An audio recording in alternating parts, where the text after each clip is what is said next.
Chers amis téléspectateurs, bonjour et merci d'avoir choisi la télévision nationale tchadienne pour vous informer. Dans le cadre de l'entretien spécial dialogue national inclusif et souverain, nous recevons aujourd'hui Maître Jean-Bernard Padaré, secrétaire général deuxième adjoint du MPS, le mouvement patriotique du salut, et en même temps le porte-parole de cette formation politique.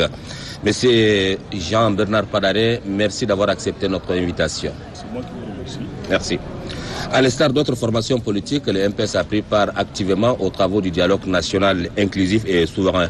Est-ce que les résolutions et recommandations issues des travaux de ce dialogue répondent à vos aspirations en tant que parti politique? Écoutez, comme tout participant, vous avez eu à le rappeler, le MPS a été convié à cette grande messe nationale. Il y a eu un débat franc et direct. Chacun des participants a pu vider son sac, si on peut parler de manière un peu triviale. Et on est arrivé à adopter des résolutions qui, véritablement, si ces résolutions et recommandations sont mises en œuvre, je pense que tous les maux dont notre pays souffre, je dis tous les maux dont souffre notre pays, eh bien, certaines solutions ont été proposées à ces maux. Donc, moi, je suis, en tant que porte-parole de l'MPS, nous en sommes très satisfaits. Parce que les apôtres des catastrophes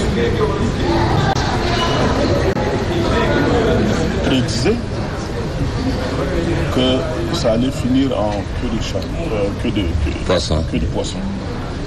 Très peu de gens pouvaient imaginer que les Tchadiens pouvaient se retrouver de cette manière.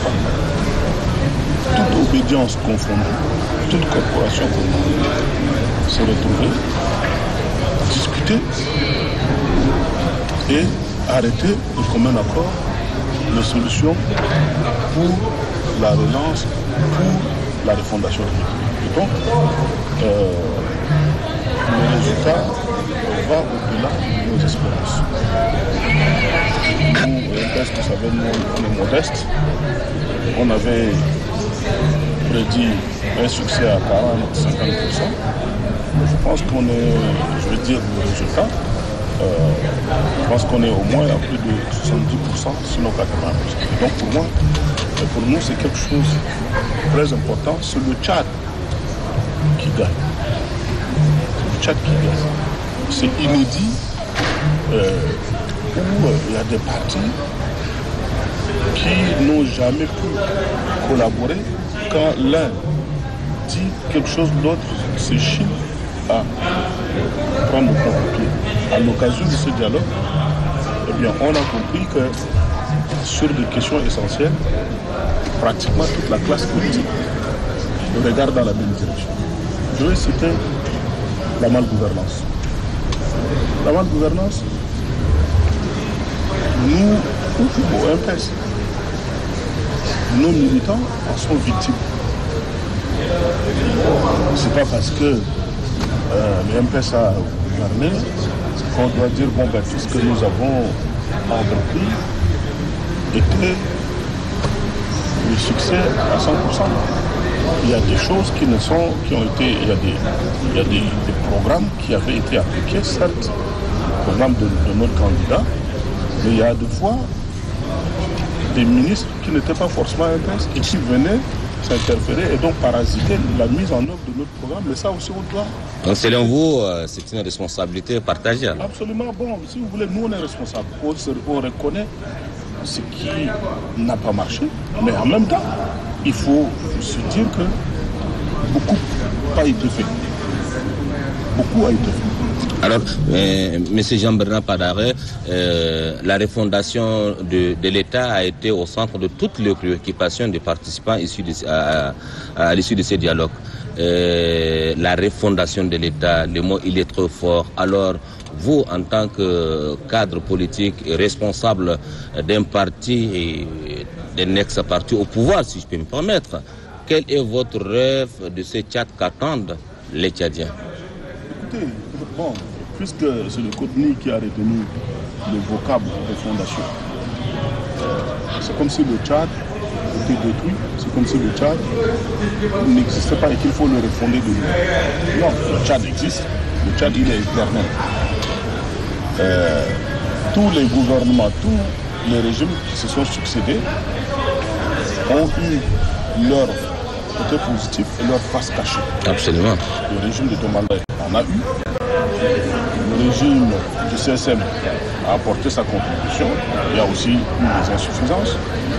Le régime de Hissène Habré a beaucoup apporté, mais avec la face cachée qui est ce que vous connaissez, la DDS, le MPS est arrivé et bien, a essayé de mettre en œuvre pendant les 30 années tout ce qui devait fonder un État moderne, a essayé de mettre en place les fondations d'un État moderne, d'un État démocratique, d'un État où il y a le pluralisme d'opinion et le pluralisme de la presse. Ce qui a été fait. Relancer le développement, relancer les infrastructures, répondre aux besoins élémentaires de nos citoyens, je veux dire, éviter qu'il y ait que la famine sévisse toujours, même si on n'a pas réussi à juguler totalement, réduire les cas de mortalité infantile et de femmes au moment de couche. Voilà un peu en gros, mais nous pensons que la refondation, il ne s'agit pas de la refondation du pays. Pour nous, il s'agit de relancer le pays après le cataclysme que nous avons connu. Le cataclysme du fait de la mort du maréchal. C'était un choc. Et cette idée lumineuse du président du Conseil militaire de transition qui était de rassembler tous les Tchadiens.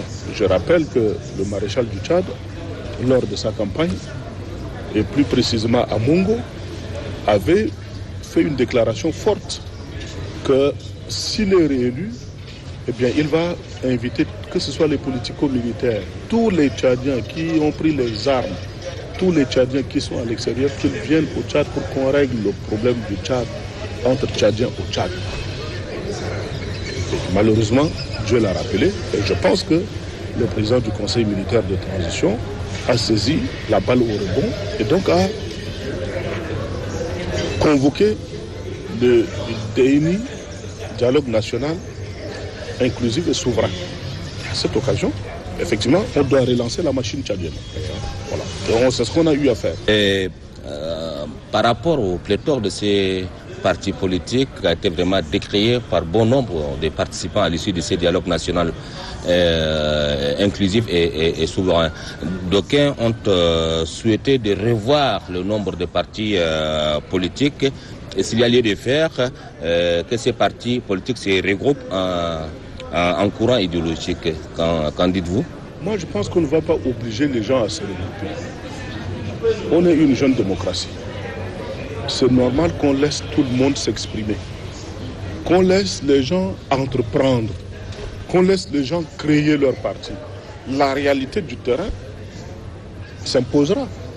Mais que vous dites, bon, vous voulez définir des moules et que tout le monde doit se ranger dedans. Non, laissez les gens créer leur parti et sur le terrain, on verra. Parce que le parti, ça a besoin de beaucoup de moyens. Sinon, ça ne serait plus la démocratie. Mais d'autres disaient que voilà, certains partis politiques n'ont pas de militants ni de sympathisants. Ils se sont créés juste pour accompagner les MPS par le passé. Oui, mais ça c'est ce qu'on appelle des déclarations péremptoires. C'est-à-dire qu'en fait, c'est tellement infondé que nous n'avons même pas besoin de répondre à cela. Quelle est la base, quels sont les éléments qui leur ont permis de comprendre qu'ils n'ont pas de militants? Si ces partis ont été aux élections, il y a des gens qui ont eu à voter pour ces partis-là. comme les autres. Comment on peut créer un parti et d'autres peuvent dire qu'ils n'ont pas de militants? Ils sont allés vérifier est-ce le fichier de leurs militants ou bien sur quoi? Moi, je pense que c'est des déclarations gratuites. Il faut laisser les gens. Le MPS n'a pas besoin de créer de parti. Le MPS est le seul parti aujourd'hui qui est représenté sur l'échiquier national dans les 23 provinces. Il n'y en a pas deux comme un autre comme nous. Je mets quiconque au défi de le faire. Maintenant, il faut laisser la démocratie s'épanouir. In fine, les gens finiront, une fois la situation faite, ils se regrouperont d'eux-mêmes. Aujourd'hui, vous avez des regroupements. Par exemple, vous avez l'Alliance 43, vous avez Sawa Sawa, vous avez Parti de droite, Alternance 21, vous avez pas mal de regroupements qui sont là, qui peuvent être de la majorité, qui sont de l'opposition. Il y a ces regroupements-là. On a eu ce qu'on appelle la CPDC, il y a d'autres regroupements. Donc selon vous, il faut plusieurs formations politiques pour animer la vie politique. Il faut que la vie politique nationale soit animée. Et ensuite, parce qu'il y en a qui ont dit oui, mais ils n'ont même pas, ils créent des partis pour espérer des subventions. Mais quel est le parti qui ne suffit pas des subventions? Même en Europe.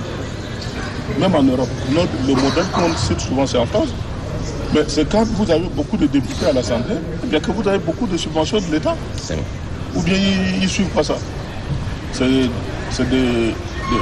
plupart des cas, des gens qui ont déclaré cela sont des partis qui sont plutôt catégorisés comme de la sociale, enfin, du côté du Parti socialiste français. Ils n'ont qu'à voir l'international socialiste. Mais ils savent très bien pourquoi le Parti socialiste français a disparu, parce qu'il y avait moins de députés. Donc quand il y a moins de députés, il y a moins de subventions. Aucun parti ne peut dire qu'il vit que des... Mais certains partis politiques ne sont pas sérieux. Si on parle aujourd'hui, on les critique, ils sont vraiment complètement absents sur le terrain politique et ils se présentent que pendant des événements majeurs pour se prononcer, pour dire que voilà, nous sommes présents. Monsieur Ahmad Yahya, personne en dehors du ministère qui gère les partis politiques ne peut émettre un jugement de valeur par rapport à un autre parti. Nous sommes tous des concurrents dans le microcosme politique de notre pays. Nous nous gardons de juger tel ou tel parti, qu'il est représentatif ou non, ce n'est pas à nous, c'est au peuple, au moment des élections. Donc, pour nous, il faut au moins qu'il y ait le tiers, qu'un parti soit représenté sur le tiers du territoire national. Okay. D'accord. La charte de transition modifiée accord à 24 mois à la transition. À la période de transition. Bien sûr, à la nouvelle période de transition. Nous sommes tout à fait d'accord. Mais de l'autre côté, l'opinion internationale s'agite et menace le Tchad. Monsieur Ahmad Yahya, vous êtes un observateur averti de la vie politique tchadienne. Moi, je n'ai jamais entendu le président du Conseil militaire de transition dire que au bout de telle ou telle période, je ferai ceci. Tout ce qui avait été dit à l'issue du 18 mois, si tout était mis en œuvre, il y aura un gouvernement civil, un président civil. N'oubliez pas que le gouvernement en place est un gouvernement civil. Il n'y a que le comité, il n'y a que le conseil dans la période précédente, il n'y a que le conseil militaire de transition qui est composé de militaires. Et avec à leur tête le président Mamad Idriss Déby Itno. Maintenant, les 18 mois, vous êtes dans ce pays et plus précisément dans cette ville. Vous savez à peu près comment les 18 mois ont été consommés. Il y a eu déjà, il fallait composer le gouvernement, il fallait mettre en place le CODNI, et après avoir mis en place le CODNI, il fallait poser des actes préparatoires pour le dialogue, les préforats. Après les préforats, il fallait que tout soit centralisé au niveau de N'Djamena, qu'on arrête la composition des participants et surtout ce que personne n'ignore. Il fallait absolument la participation des politico-militaires. Et cela nous a pris au moins 5 mois. Qu'est-ce que vous voulez que l'on fasse? Qu'on dise, bon allez, puisque 18 mois c'est pour bientôt, on finit le dialogue le 6 ou le 7 et après on va aux élections. Mais les résolutions, par exemple, le processus électoral, est-ce qu'il y a eu révision de la liste électorale? Est-ce que non. Les gens doivent être réalistes. Donc moi, la position de la communauté internationale est une pétition de principe. Ils savent très bien que ce délai-là n'a pas été consommé gratuitement. Durant les 18 mois, il y a eu des actions qui avaient été. Maintenant, les 24 mois, ce n'est pas par un claquement de doigts. Il y avait un comité ad hoc qui était mis en place. Et en mettant les uns après les autres, les unes après les autres,